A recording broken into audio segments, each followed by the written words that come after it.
नमस्कार दोस्तों, स्वागत है आपका स्टडी फॉर सिविल सर्विसेज में। वीडियो को पूरा देखिए। कोई भी आपका फीडबैक है, कोई सजेशन है, तुरंत वीडियो में कमेंट करके जरूर बताइए। अच्छा लगे तो वीडियो लाइक जरूर कर लीजिए और ऐसे वीडियो लगातार फ्री में पाने के लिए चैनल को तुरंत सब्सक्राइब कर लीजिए और बेल आइकन को जरूर टैप कर लीजिए ताकि आगे भी सारे वीडियो आपको मिलते रहे। यूट्यूब में फॉलो करते हैं तो प्लीज ये वाला फ्री टेलीग्राम चैनल जरूर ज्वाइन कर लीजिएगा। सारे नोटिफिकेशन, सारे अपडेट यहीं पे आते हैं, ध्यान रखिएगा। स्टडी फॉर सिविल सर्विसेज का कोई भी पेड ग्रुप अगर आपको ज्वाइन करना है तो सिर्फ 856480560660897523860455 यही नंबर है हमारे, सिर्फ जहां पे कॉल या व्हाट्सएप कर सकते हैं। इंस्टाग्राम पे हमारा पेज जरूर फॉलो कर लीजिएगा, studyforcivil.services है। ट्विटर पे हमको जरूर फॉलो कर लीजिएगा, @studyforcivils है। सारे क्वेश्चन अटेम्प्ट करिए और स्कोर अपना तुरंत कमेंट करके बताइए। हाईकोर्ट की आगामी परीक्षा के लिए क्विज के वीडियोस आपको लगातार मिल रहे थे और इसी क्रम में आगे चलते हैं। अगर आप हमारे पेड क्विज वाले चैनल से जुड़ना चाहते हैं तो निस्संदेह जुड़ सकते हैं। अभी भी इसके लिए देर नहीं हुई है। ढेर सारे प्रश्नों की प्रैक्टिस करने का मौका आपको ऐन वक्त पे मिलेगा, जो कि सबसे ज़्यादा ज़रूरी होता है। अब इस समय जो जितना भी टाइम आपके पास बचा है, नई चीज़ पढ़ने से ज़्यादा प्रैक्टिस और खुद को परखना ज़रूरी होता है, तो वो इस चीज़ के माध्यम से आप कर सकते हैं। फिलहाल पहले क्वेश्चन को देखते हैं। Which is the largest Mesolithic site of India? बताइए इसमें से कौन सी है सबसे बड़ी मध्य पाषाणकालीन साइट? तो ये बागौर है, सराय नाहर राय है, लंगनाज है। सब स्थान जो है आपके जाने पहचाने हैं और महदहा है। करेक्ट आंसर क्या होगा इसका? ए हो जाएगा। बागौर जो है वो सबसे बड़ा है। इसके बाद आगे चलते हैं, प्रश्न संख्या 2 को देखते हैं। मध्य पाषाणकालीन स्थल सराय नाहर राय ये कौन से राज्य में है, जरा बताइए। तो इसका जो राइट आंसर है वो इसमें ए ही होना चाहिए। यूपी में है और कहाँ रहेगा? अगले वाले को देखते हैं। प्रश्न संख्या, अच्छा यहाँ बल्ब भी जला लीजिए। देखिए ये इलाहाबाद में है और इलाहाबाद और प्रतापगढ़ में पूरा फैला हुआ है। इसमें जिलेवार विभाजन हम नहीं कर सकते हैं, लेकिन एक एरिया आपको पता होना चाहिए। इसके बाद थर्ड क्वेश्चन को देखिए। बलूचिस्तान की रोटी की टोकरी, मतलब गेहूं का उत्पादन यहाँ अच्छा होता है। रोटी की टोकरी किस क्षेत्र को कहा जाता है? मेहरगढ़ को कहते हैं कि बुर्ज होम को कहते हैं कि गुप्त कराल को कहते हैं? कौन सा स्थान ये होगा? करेक्ट आंसर क्या होगा? मेहरगढ़ होगा। इसमें ए वाले ऑप्शन को चुनते हैं। आगे बढ़ते हैं। यहाँ आप देखें सोहन घाटी। सोहन घाटी का संबंध किससे है? ये निम्न पूरा पाषाणकालीन या पुरा युगीन जो स्थल है उससे जुड़ा हुआ है, या फिर जो न्यूलिथिक साइट्स हैं नवपाषाण युगीन है उनसे जुड़ा है, हड़प्पन साइट से जुड़ा हुआ है, या इसमें से कोई नहीं है? सोहन वैली। और सोहन वैली का राइट आंसर होगा ए, ये निम्न पुरा पाषाण युगीन यानी जो लोअर पैलियोलिथिक साइट्स हैं उनके तौर पे जाना जाता है। नेक्स्ट फिफ्थ क्वेश्चन को देखिए। पूर्वी भारत का प्रमुख नवपाषाणकालीन स्थल कौन सा है? बताइए। चिरांद है, जोरवे है, आदमगढ़ है, या आजमगढ़ नहीं आदमगढ़ है, और मेहरगढ़ है। बताइए इसमें से कौन सा होगा? करेक्ट आंसर ये ही होगा, ये चिरांद है। इसके बाद 6वें नंबर के क्वेश्चन को देखिए। किस क्षेत्र को भारत का हृदय कहा जाता है? तो ये गंगा का मैदान है, कन्याकुमारी है, दक्षिण भारत का प्रायद्वीप है, या कुछ और? मतलब इसमें से कोई नहीं है, कुछ और हो सकता है। करेक्ट आंसर इसका ए होगा। गंगा के मैदान को भारत का हृदय स्थल माना जाता है क्योंकि ये बहुत ही उर्वर क्षेत्र है और सभ्यता का ज़्यादा संकेंद्रण भी पहले से ही यहीं पर रहा है। इसके बाद 7वें क्वेश्चन को देखिए। तिब्बत में ब्रह्मपुत्र नदी को किसी और नाम से जानते हैं। ब्रह्मपुत्र तो अपने इंडिया में जब इंटर करती है तब इसका नाम पड़ता है और इसकी ट्रिब्यूटरीज इसको सपोर्ट करती हैं, लेकिन बाहर ही अन्य नाम से जानी जाती है। तो तिब्बत के पठार वाले क्षेत्र से निकल कर ये आती है मानसरोवर के पास से। बताइए वहाँ पे इसका क्या नाम होता है? सांगपो होता है, राकापोशी होता है, या गंगोत्री होता है? वांगो तो होगा नहीं। करेक्ट आंसर क्या होगा इसका? बी हो जाएगा। सांगपो के नाम से इसको जाना जाता है। इसके बाद 8वें प्रश्न में आपसे पूछा गया कि 2 घास के मैदान हैं जिनका नाम है बुग्याल और पयार, घास के प्रकारों के आधार पे। ये कौन से राज्य में पाए जाते हैं? उत्तराखंड में पाए जाते हैं, केरल में पाए जाते हैं, कि तमिलनाडु और अरुणाचल में पाए जाते हैं? बताइए। तो ये उत्तराखंड की विशेषता है, हिमालयन।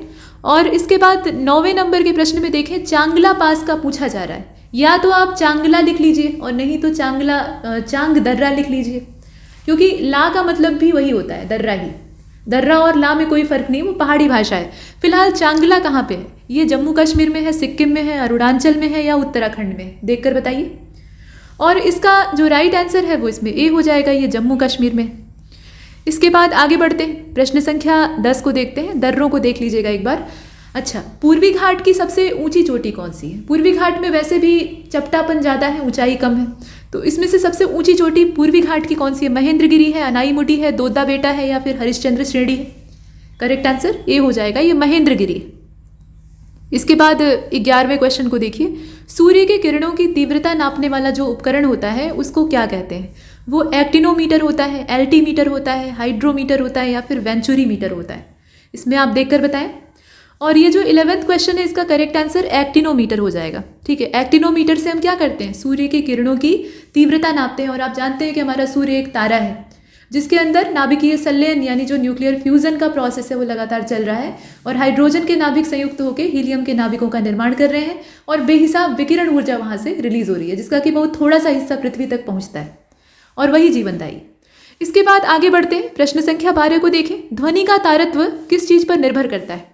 मतलब जो पिच ऑफ साउंड होता है वो किस चीज़ पर डिपेंड करता है? उसकी इंटेंसिटी पर निर्भर होता है, तीव्रता पे, या उसकी आवृत्ति पर निर्भर करता है, या उसकी क्वालिटी यानी उसकी जो गुणवत्ता है उस पर निर्भर करता है?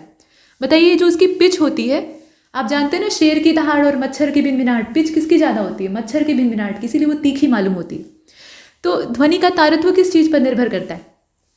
12th क्वेश्चन, करेक्ट आंसर इसका बी होगा, ये आवृत्ति पर निर्भर करता है, फ्रीक्वेंसी पर इसका पूरा आधार होता है।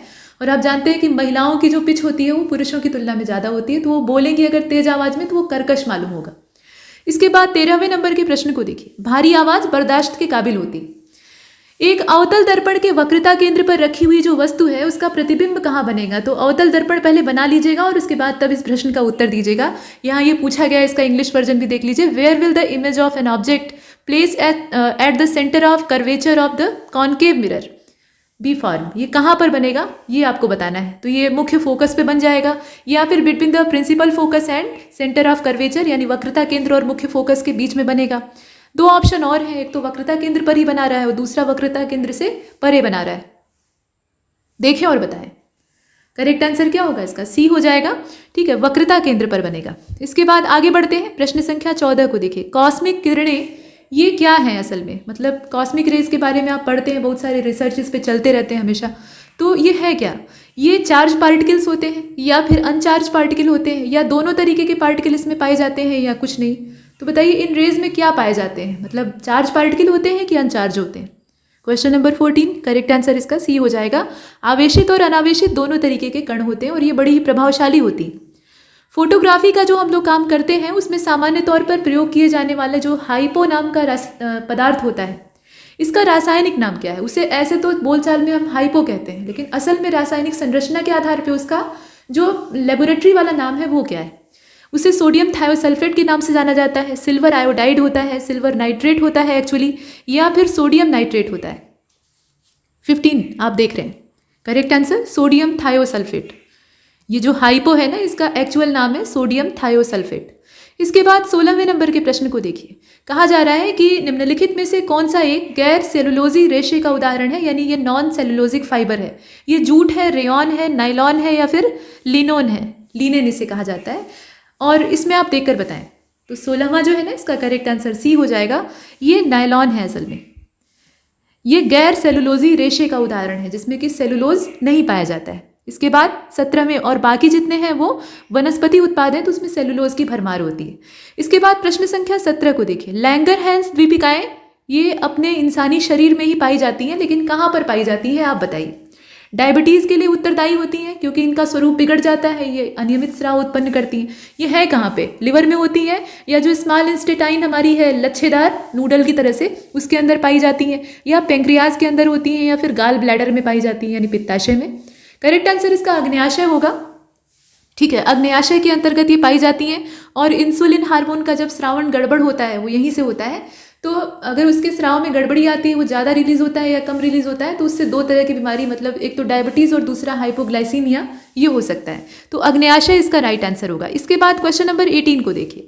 सोलर कुकर सूर्य की किन किरणों को ऊर्जा के तौर पर अवशोषित करता है? मतलब जो सूर्य की किरणें नीचे धरती पर पहुँचती हैं उसमें से हम कुछ किरणों का इस्तेमाल सोलर के कुकर में खाना पकाने के लिए करते हैं, तो वो किस तरह की किरणों को एब्जॉर्ब करता है? वो पराबैंगनी किरणें होती हैं, या फिर दृश्य प्रकाश विजिबल लाइट्स होती हैं, या फिर अवरक्त विकिरण होता है मतलब इंफ्रारेड रेडिएशन, या लॉन्ग वेव्स होती हैं? कौन सी होती है इसमें आप देखकर बताएं। करेक्ट आंसर इसका सी होगा। वो इंफ्रारेड रेडिएशन होता है असल में, जिसे कि सोलर कुकर एब्जॉर्ब करता है और उससे खाना पकाने का काम करता है। इसके बाद 19वें प्रश्न में आपसे पूछ लिया गया कि what percentage of atmospheric heat is in the form of terrestrial radiation? वायुमंडलीय ऊष्मा का कितना प्रतिशत भाग पार्थिव विकिरण के रूप में जाया होता है या रिलीज होता है? तो ये 19% है, 23% है, 39 है कि 45 है? इसका जो बी वाला ऑप्शन है वो परफेक्ट है, 23%। ये आपको पता होना चाहिए। इसके बाद आप 20वें नंबर के प्रश्न को देखिए।